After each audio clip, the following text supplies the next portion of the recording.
Samuel, profeta, juiz e sacerdote. Este será o título da nossa sexta lição, do segundo trimestre do ano de 2023, da classe de adolescentes.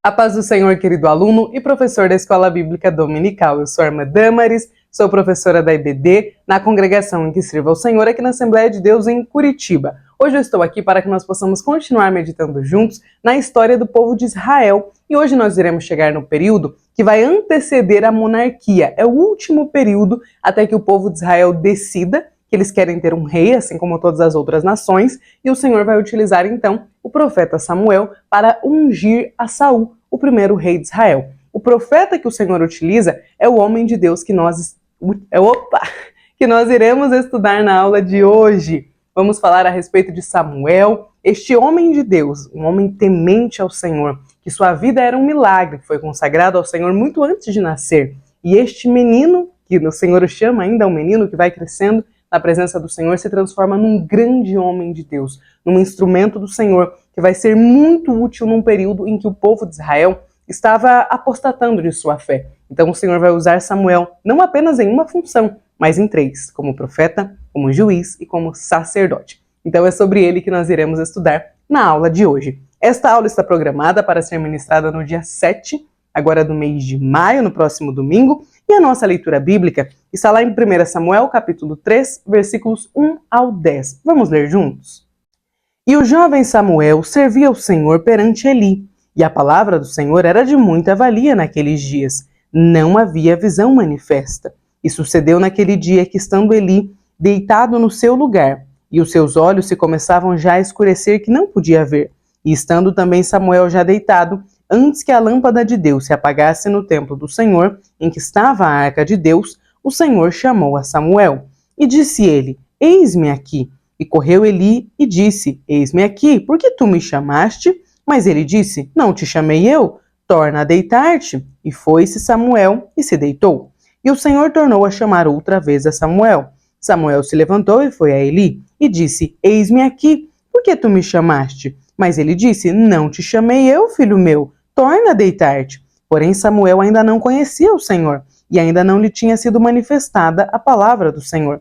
O Senhor, pois, tornou a chamar a Samuel terceira vez, e ele se levantou, e foi a Eli e disse, eis-me aqui, por que tu me chamaste? Então entendeu Eli que o Senhor chamava o jovem, pelo que Eli disse a Samuel, vai-te deitar, e há de ser que, se te chamar, dirás, fala, Senhor, porque o teu servo ouve. Então Samuel foi e se deitou no seu lugar. Então veio o Senhor e ali esteve, e chamou como das outras vezes, Samuel, Samuel. E disse Samuel, fala, porque o teu servo ouve.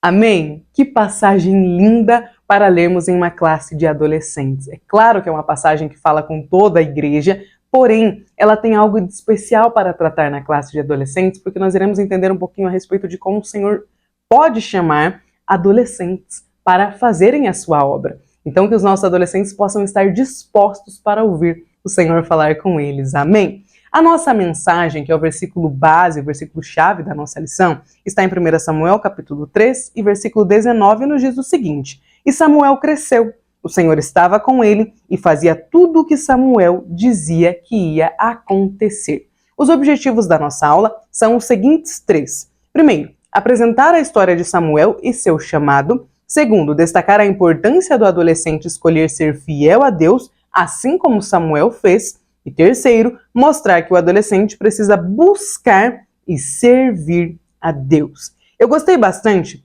que aqui no ponto de partida, a lição nos traz uma ideia de como começarmos a nossa aula falando de algo muito importante para o estabelecimento da vida com Deus e também algo muito singular para esta lição, que vai falar a respeito de Samuel, porque faz parte da história dele, antes do nascimento dele já fazia, que é a oração. Então olha o que a lição vai nos dar ideia para utilizarmos como pergunta introdutória da nossa aula. Após fazermos as leituras, nós não precisamos ler os objetivos na classe, são objetivos, na verdade, para guiar o professor, o aluno não precisa saber quais são, mas aqui no ponto de partida nós poderíamos começar perguntando aos nossos adolescentes, Deus responde orações? Então nós fazemos a pergunta, deixamos que eles respondam, Vamos ouvi-los atentamente. E a lição ela nos dá uma segunda pergunta para que nós possamos continuar a conversa com eles, que é o seguinte: sabendo que Deus responde orações, será que nós estamos orando o suficiente?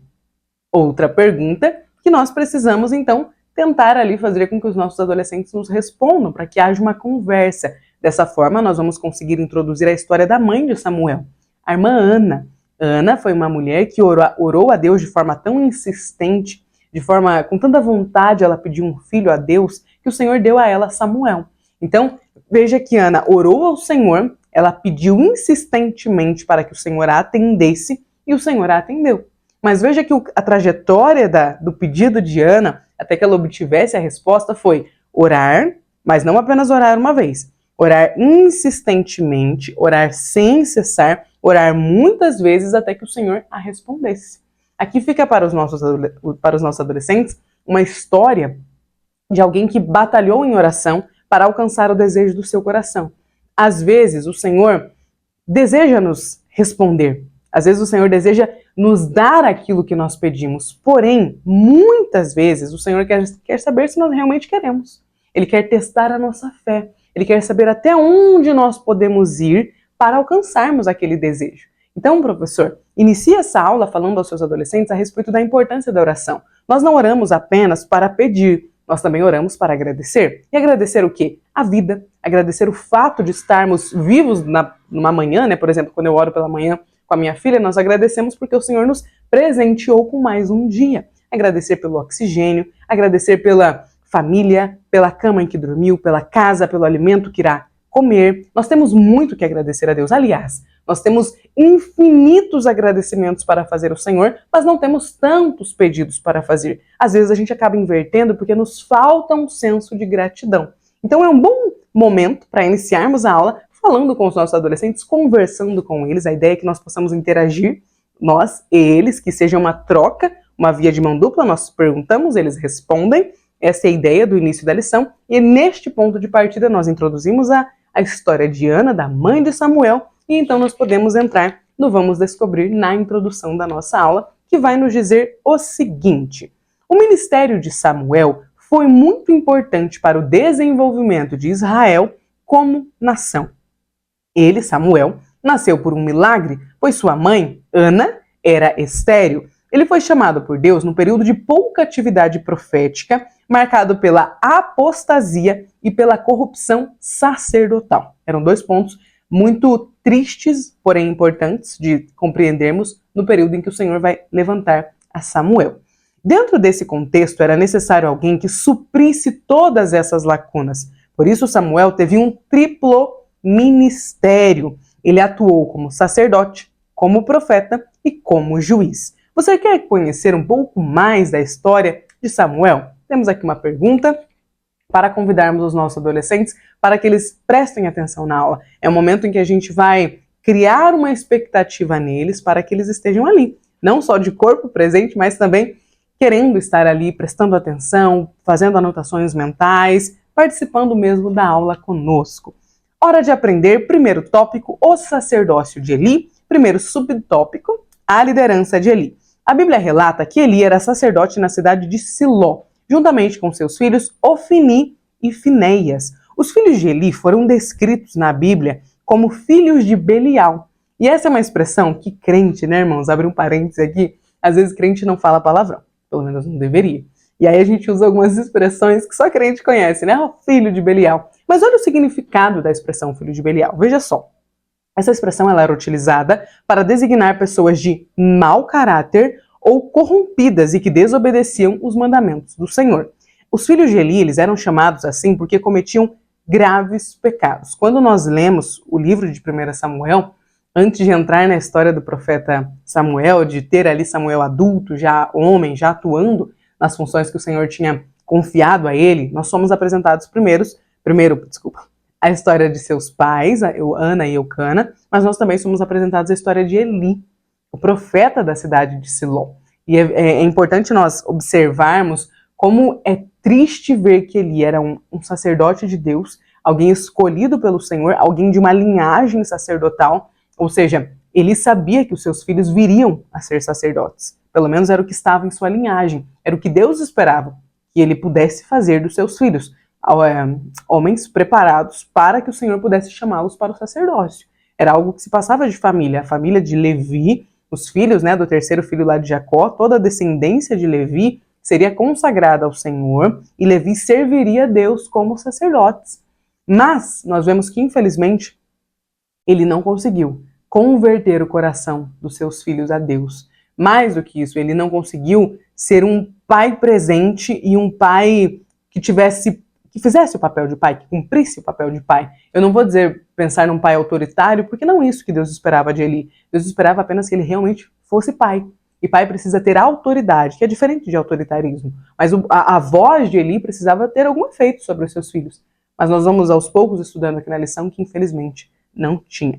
Vamos para o nosso segundo subtópico, o encontro de Eli com Ana. No exercício do sacerdócio, Eli conhecia muitas famílias. Na época das festas, diversas famílias saíam de suas casas para ir até Siló, local onde estava o tabernáculo, a fim de celebrar e oferecer suas ofertas ao Senhor. Seguindo essa tradição, a família de Eucana e Ana fazia o mesmo. Eucana era casado com Ana, porém Ana era estéril. Então, seguindo o costume da época, Eucana casou-se novamente com uma segunda esposa, com Penina. E esta mulher, Penina, teve filhos. E porque ela tinha filhos, e Ana, que era a primeira esposa, a mulher amada de Eucana, não tinha, Penina desprezava Ana. Ela humilhava Ana porque Ana era uma mulher estéril. Então Ana fazia algo que nós precisamos aprender na nossa geração, porque às vezes nós nos esquecemos. Ao invés de sair chorando para qualquer pessoa, ao invés de sair fazendo um escândalo, sair perguntando a Deus por quê, Ana ia para a oração, para o joelho. Já que ela precisava falar com Deus, porque era Deus que tinha dado a ela aquela condição de esterilidade e era o único que poderia tirar aquela condição e curá-la. Então Ana ia para os pés do Senhor. E aqui está um exemplo maravilhoso do que fazer quando algo não vai bem na nossa vida. Nós não precisamos sair criticando o Senhor, sair questionando a Deus como se o Senhor nos devesse algo, porque quem deve algo a Deus, na verdade, somos nós. Mas muito importante que nós possamos aprender e ensinar aos nossos adolescentes que estão nessa construção do seu entendimento do que é a vida cristã, que nós precisamos orar ao Senhor. Sempre. Orar sem cessar, todos os dias. Só que, quando algo não vai bem, muitas vezes quando a gente está não muito bem com uma pessoa, quando a gente está com uma relação meio estremecida, a gente geralmente opta pelo afastamento. Só que com Deus a gente não pode fazer isso. Se você acha que Deus, poxa, fiquei chateado, num sentimento humano, é claro, porque não temos o direito de ficar chateados com Deus, mas por sermos humanos, falhos, às vezes a gente fica com aquela sensaçãozinha de, poxa, Senhor. Quando isso acontece, a gente não pode se afastar de Deus. Muito pelo contrário, a gente precisa ficar mais pertinho ainda e dizer, Senhor, tô chateado. Sabe, eu gostaria de ter sido respondido, mas não fui. E o meu coração, ele está me inclinando para sentimentos ruins, Senhor, mas eu quero colocá-los todos aos seus pés. Este deve ser um bom modelo, um bom ensino do que fazer quando algo não vai bem nas nossas vidas. O ensino de Ana. Então Ana, que possui uma condição de saúde que não lhe favorecia, porque ela não conseguia ter filhos, algo que ainda hoje é algo muito triste para as mulheres, mas naquela época era algo vergonhoso, uma mulher que não pudesse ter filhos, que não pudesse dar continuidade à família de seu esposo. Então Ana foi até o templo, ao tabernáculo lá em Siló, e ela orou a Deus. Ela apresentou a sua dor ao Senhor e lhe pediu um filho. Eli observou a situação e ele achou que Ana estivesse embriagada. Então o sacerdote chamou a atenção de Ana, mas ela explicou tudo a Eli e ele a abençoou e rogou que Deus concedesse o pedido dela, que o Senhor desse a resposta que ela tanto pedia. Em sua oração, Ana fez um voto ao Senhor. Ana fez uma promessa a Deus. Ela prometeu que ela dedicaria o seu filho quando ele nascesse, se o Senhor desse a ela esse filho, ela dedicaria ele ao Senhor. E ela nunca cortaria o cabelo dele. De fato, Deus respondeu à oração de Ana e deu a ela o filho que ela tanto pedia ao Senhor. Foi um milagre. Ana não podia ter filhos, ela não podia gerar. Então, Deus, que é um pai maravilhoso, é o Deus Criador, concedeu a Ana o desejo que ela tinha, o desejo que ela tanto pedia ao Senhor, um filho. Então nasceu Samuel. Por fim, depois do nascimento de Samuel, Ana cumpriu o seu voto, mas não foi imediatamente. Ela não entregou um bebezinho ao sacerdote Eli. Ela desmamou primeiro Samuel. Existe entre os historiadores algumas discussões a respeito da idade que Samuel poderia ter, mas provavelmente ele era um menino entre 5 e 7 anos, quando chegou para crescer junto de Eli, ali crescendo junto com a família de Eli, dentro do tabernáculo, aprendendo a respeito do tabernáculo, morando ali naquela região dedicada aos levitas. Então, nós sabemos que não dá para bater o martelo. Opa, coçou aqui o olho. Não dá para bater o martelo de quando foi, de qual a idade exata que Samuel chegou. Ele pode até ter chegado antes, um pouquinho depois, mas fato é que quando ele foi desmamado, Ana o levou até o tabernáculo, até Eli, e entregou ele para ser criado para o sacerdote. Ou seja, ela cumpriu o voto que ela tinha feito ao Senhor. Professor, como nós iniciamos a aula falando de oração, e nós não tem como não falar de oração numa lição que nós falamos de Ana e falamos de Samuel, é importante explicarmos para os nossos adolescentes que nós podemos fazer votos a Deus. Só que nós temos que cumprir. Não tem como nós acharmos que vamos fazer algum voto a Deus e na hora de cumpri-lo, né? Ai, poxa, será que o senhor vai lembrar? Acho que ele já até se esqueceu. Não é assim que funciona. A gente pode até prometer uma coisa ou outra para as pessoas e acabar não cumprindo. Não deveríamos. A palavra de um cristão deve ser sim, sim, não, não. Porém, para as pessoas humanas, a gente pede para pessoas humanas, misericórdia. Para os humanos, para as pessoas, a gente pede perdão, a gente pede desculpa, né? A gente tenta ali se acertar. Com Deus não funciona assim. Se nós prometermos algo ao Senhor, nós precisamos cumprir o que prometemos. Então, Ana pediu a Deus um filho. O maior desejo da vida dela era ter um filho. Só que quem tem filho, as mães que estão aqui, podem concordar com o que eu vou dizer agora. Quem tem filho quer cuidar do filho. Mãe não se contenta em gerar o filho e trazê-lo ao mundo. Mãe quer cuidar. Mãe quer ficar perto da cria, quer abraçar, quer cuidar, quer colocar para dormir. Mãe quer exercer a função de mãe. Só que quando Ana recebeu o seu filho do Senhor e ela o amamentou, né, por alguns anos ali muito provavelmente, Ana sabia que ia chegar o momento que ela precisaria levar seu filho para o tabernáculo, como ela prometeu ao Senhor, para que ele fosse dedicado ao Senhor, para que ele crescesse junto com o sacerdote Eli. Então veja que o que Ana prometeu a Deus era difícil de cumprir. Porque uma mãe ter que deixar o seu filho aos cuidados de outra pessoa é algo que dói demais. Mas Ana precisava cumprir o voto que ela tinha feito ao Senhor. Assim deve acontecer conosco. O que nós prometemos ao Senhor, nós devemos cumprir, mesmo que doa. Então, cuidado com o que nós vamos prometer ao Senhor, porque teremos que cumprir o que prometemos a Ele. Vamos, então, para o nosso segundo tópico, o chamado de Samuel. Samuel cresceu em Siló, como ajudante do sacerdote. Com o passar dos anos, Samuel ganhou o respeito do povo, por causa da sua postura e compromisso com Deus. Ele viu os filhos de Eli dando um péssimo exemplo no serviço sacerdotal, desrespeitando as ofertas entregues no altar, que eram para o Senhor, se deitando com mulheres que trabalhavam à porta da tenda sagrada. Entretanto, Samuel não cometeu os mesmos erros de Ofni e Finéias. É importante falarmos isso aqui para os nossos adolescentes, que Samuel estava crescendo longe dos seus pais, perto do sacerdote Eli, porém, apesar de Eli ser sacerdote e de ter filhos que estavam a caminho de se tornarem sacerdotes também, eles não eram bons exemplos. Muito pelo contrário, eles eram péssimos exemplos. Ofni e Finéias não temiam ao Senhor, não respeitavam o Senhor, não respeitavam nem o tabernáculo do Senhor.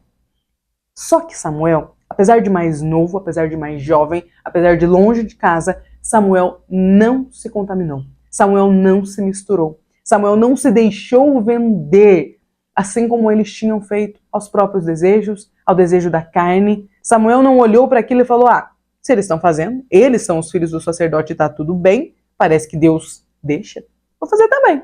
Não, Samuel era diferente. Samuel temia ao Senhor. Nossos adolescentes estão inseridos em uma sociedade que desrespeita ao Senhor, que não o teme. Muitos desconsideram a existência de Deus. Só que eles podem escolher não se influenciar por essas pessoas. Eles podem escolher não se contaminar. Não é porque eles estão em uma escola onde todo mundo faz algo de errado que eles têm que fazer também. Vai custar caro dizer não e fazer diferente do restante das pessoas. Só que o preço que se paga por dizer não a algo que o mundo oferece é um preço com data de validade, com data de vencimento. Porque você passa por aquilo enquanto está na escola, depois a sua vida segue, a vida na escola é algo muito curto, é um recorte da vida, a gente vai viver muito mais tempo fora da escola, e aquele tempo passa. Agora a nossa vida com Deus, ela é uma escolha para hoje e ela continua na eternidade. Então quando nós dizemos não ao mundo, quando os nossos adolescentes se enchem de coragem e falam eu não desobedecerei ao meu Senhor, ao meu Deus, eles estão plantando para colher aqui e na eternidade. Ao passo de que, se eles desonrarem a Deus, eles também colherão na eternidade, mas não colherão o céu. Não colherão galardões no céu. Infelizmente, terão que arder no fogo do inferno. Então nós como cristãos, às vezes a gente acha meio pesado falar de céu e de inferno, mas o que é que nós vamos falar? Quando a gente fala de cristianismo, quando a gente fala de Bíblia, existem dois caminhos e a porta é estreita. Jesus veio aqui, ele nos disse exatamente o que nós precisávamos saber. O Apocalipse está aqui para nos lembrarmos de que nós temos duas escolhas. O céu, a vida eterna, no céu com o Senhor, ou o inferno, a vida eterna, no inferno, com o inimigo das nossas almas e com todas as pessoas, assim, menos agradáveis que a humanidade já teve. Então é muito importante que os nossos adolescentes saibam que pode ser que as pessoas vão te ridicularizar pela sua escolha. Só que ser envergonhado pelo nome de Jesus é melhor do que se esconder, sabe? Se envergonhar do nome de Deus é muito pior. É melhor que as pessoas te humilhem por causa de Jesus do que você fazer parte de um grupinho, de uma chacotinha e humilhar o nome de Deus. Porque naquele dia nós prestaremos conta. Então Samuel, mesmo convivendo muito próximo de Ofni e Finéias, ele não se contaminou. Ele escolheu uma vida diferente. Ele escolheu algo diferente para a sua vida e o Senhor o honrou, porque ele não desobedeceu a Deus. O Senhor honra aqueles que escolhem pagar o preço pela obediência. Amém? Vamos continuar? Uma noite, Deus chamou a Samuel. Todavia, o jovem não conhecia a voz do Senhor, pois Deus ainda não tinha falado com ele. Assim, Samuel foi até Eli, achando que o velho sacerdote era quem tinha o chamado.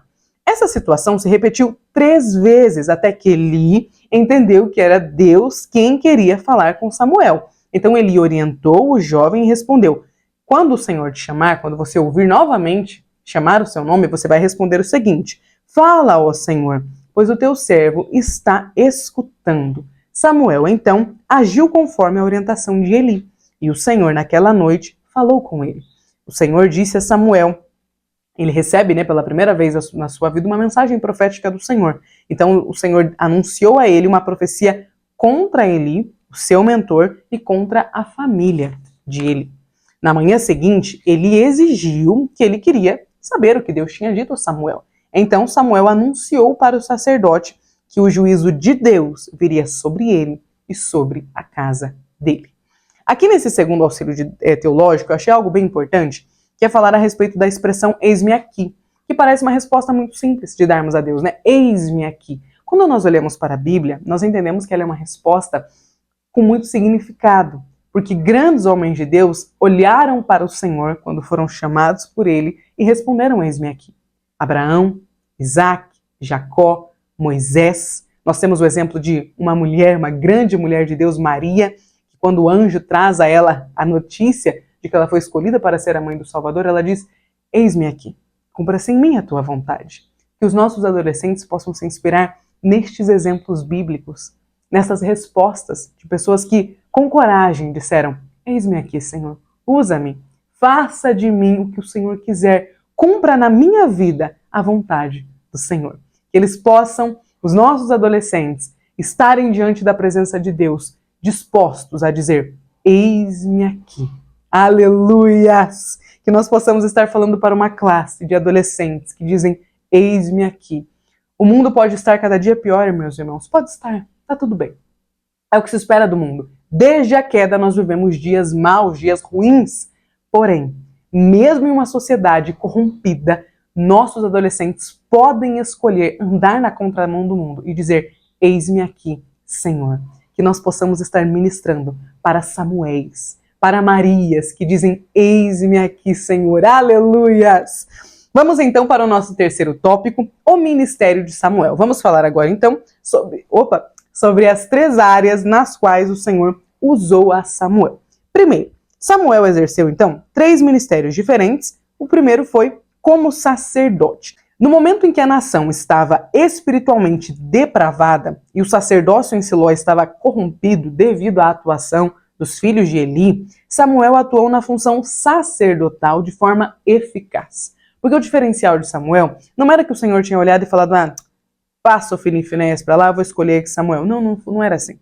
Samuel demonstrava temor ao Senhor. E os filhos de Eli, Ofni e Finéias, infelizmente eram homens depravados, que não tinham mais reverência pelo sagrado, nem mesmo pelos locais sagrados. Então, Samuel, que era temente a Deus, ganhou o respeito de toda a nação, por conta da postura que ele tinha. O seu segundo ofício, o seu segundo ministério, foi o de profeta, porque a Bíblia nos relata que as profecias, as palavras anunciadas por Samuel, eram verdadeiras e elas se cumpriam. Deus aparecia continuamente a Samuel em Siló, e o seu ministério profético foi confirmado publicamente, como nós vemos lá em 1 Samuel, no capítulo 3, dos versículos 20 e 21. Samuel preocupou-se em reunir um grupo de homens para ensinar a lei do Senhor e instruí-los quanto aos mandamentos de Deus.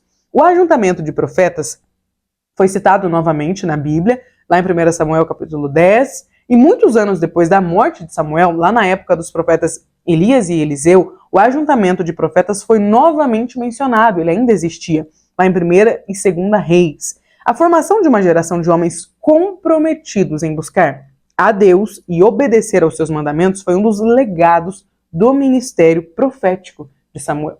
Então, além de Samuel temer a Deus, ele quis dar uma boa contribuição para o momento em que ele vivia, para a geração que vivia ali juntamente com ele. Então Samuel faz um ajuntamento de homens dispostos a estudar a palavra de Deus. Meus irmãos, olha que linda a atitude de Samuel. Nós precisamos nos voltar a Deus. E a melhor forma de nós nos voltarmos a Deus é estudando a palavra dele. Não existe caminho, outro caminho para conhecer a Deus que não seja pela palavra dele. Inclusive, como nós falamos de oração nessa aula, estamos falando bastante, é importante ensinarmos aos nossos adolescentes que às vezes nos faltam palavras na oração porque a gente não conhece a Deus, porque a gente não conhece as Escrituras. Porque quando eu, por exemplo, não tenho que orar, eu pego o que a Bíblia me traz como profecia e eu oro pelas profecias que a Bíblia me diz. Quando eu não tenho que dizer a Deus e eu quero adorá-lo, eu leio salmos para o Senhor, que são cânticos entoados há milhares de anos por pessoas inclinadas ao Senhor que desejavam falar com Ele e adorá-lo. Então nós temos na Bíblia exemplos de oração. Às vezes os adolescentes chegam e falam: poxa, eu não sei como orar ao Senhor. Abre a Bíblia, lá no Salmo 119, o mais extenso de todos, e começa a lê-lo ao Senhor. Fala: Senhor, eu não tenho palavras, eu não tenho costume de falar contigo, então eu vou citar esse salmo para o Senhor. E conforme você vai falando, a sua alma vai se anelando no Senhor. Você vai ficando mais feliz, o seu espírito vai se ligando a Deus e você vai conseguindo adorá-lo. A gente não precisa ter tudo de cor na nossa mente. A gente não precisa achar que, poxa, como que eu vou orar um dia e conseguir falar 3 horas com o Senhor? Não começa assim. Começa com 5 minutinhos, com 10, com 20, 1 hora. Sabe quando a gente conhece uma pessoa pela primeira vez? Você cumprimenta ela ali, se for cristão, né? Com a paz do Senhor Jesus e fala: oi, tudo bem? O tempo, né? E quando você conhece a pessoa, 1 hora é pouco para falar com ela. Porque o nosso tempo de conversa, o nosso tempo de oração ao Senhor, ele está intimamente ligado à nossa comunhão com Ele. Então, quanto mais eu conheço a Deus, quanto mais comunhão eu tenho com Ele, mais tempo eu consigo ficar falando com Ele. E aqui, então, já que nós estamos falando de Samuel, voltando a falar dele, é importante observar este legado que Samuel deixou. Vamos nos reunir para estudar ao Senhor? Professor, o tempo de escola bíblica dominical é geralmente o quê? 2 horas? 1h30? 1h40? Não dá, não é muito tempo para que nós consigamos estudar a Bíblia. Só que vai que os seus adolescentes vão ouvir o que Samuel fez e cria neles, nasce ali um desejo de estudar a palavra. Se você já é o líder da classe de adolescentes, se disponibilize a ajudá-los. Quem sabe, fala: olha, a gente não consegue ver a igreja, não tem espaço na igreja, depois da pandemia, nós tivemos acessos a essas salas de bate-papo online, ao Zoom, ao Meet. Utiliza algo para estudar juntamente com seus adolescentes. Talvez eles olharam Samuel e falaram, na próxima lição a gente já vai estar falando de outro personagem. Que tal nós estudarmos durante a semana aquele personagem da semana da aula, né? Vamos falar de Samuel? Vamos estudar sobre Samuel na terça-feira, na quarta-feira? A gente liga o Zoom lá e todo mundo lê, conversa, fala a respeito. Quanto mais oportunidade nós tivermos de colocar a palavra no coração dos nossos adolescentes, melhor será.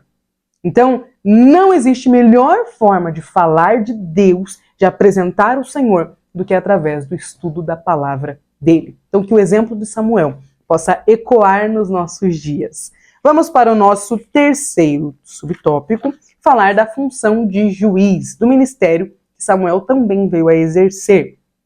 Ele atuou como juiz em Israel todos os dias da sua vida, conforme 1 Samuel capítulo 7, versículo 15, nos deixa claro. Ele foi presente em algumas cidades e regiões, como Mispa, Betel, Gilgal e Ramá. Ele ia até esses lugares para ouvir o povo e resolver as questões que eram apresentadas a ele. Todavia, Samuel atuou como juiz, especialmente na cidade de Ramá, que era onde ele tinha uma casa.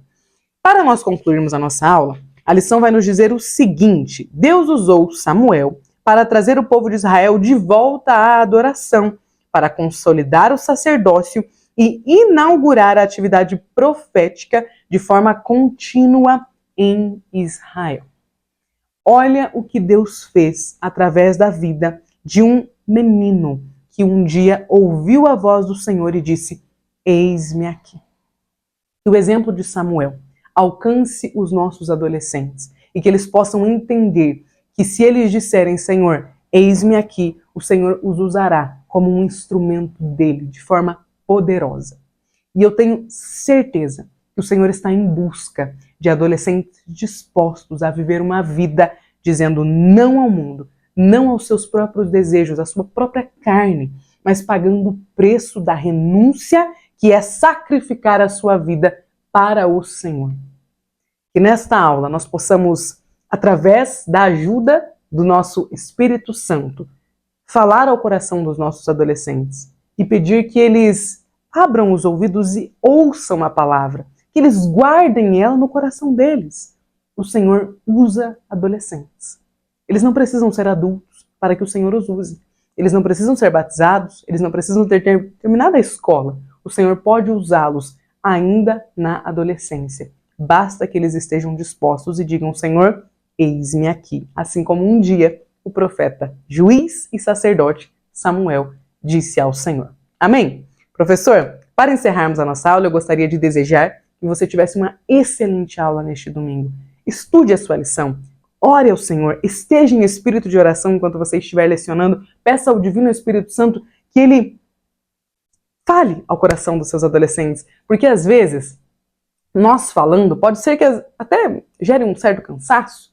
Às vezes a gente está falando para alguém que não quer ouvir. Alguns adolescentes talvez estejam ali porque os pais mandaram, só de corpo presente. Mas o Espírito Santo ele tem a sua forma de trabalhar. Então ele pode, enquanto nós lecionamos, enquanto nós ministramos, usar as nossas palavras para transformar corações. Então dê liberdade ao Espírito Santo, que ele seja o guia da sua aula.